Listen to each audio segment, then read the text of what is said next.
आज की कहानी सुनहरे हंस की। बहुत दिनों की बात है, एक झील में एक हंस रहता था जो कि काफ़ी खास था। उसके सुंदर सुनहरे पंख थे। वहीं झील के पास एक बूढ़ी औरत अपनी बेटी के साथ रहती थी।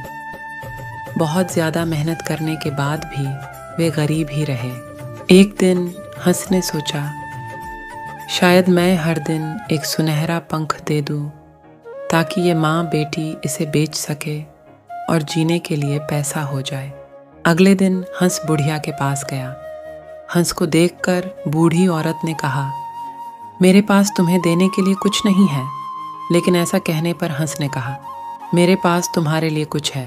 फिर हंस ने बुढ़िया को अपना एक पंख दिया।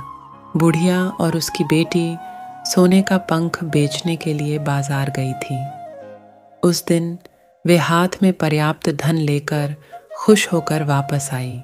हंस दिन ब दिन बुढ़िया और उसकी बेटी की मदद करता रहता।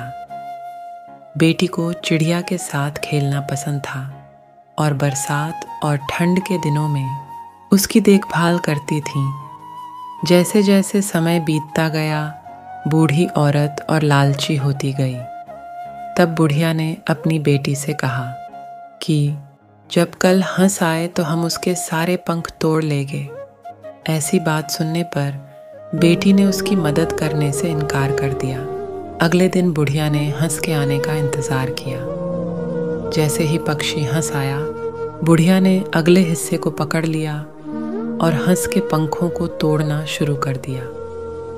जैसे ही उसने उन्हें तोड़ा, पंख सफ़ेद हो गए। बुढ़िया रो पड़ी और हंस को जाने दिया।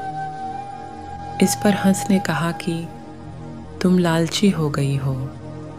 जब तुमने मेरी इच्छा के बिना मेरे सुनहरे पंख तोड़ दिए तो वे सफ़ेद हो गए। इतना कहकर हंस गुस्से में वहाँ से उड़ गया, फिर कभी नहीं दिखाई पड़ा।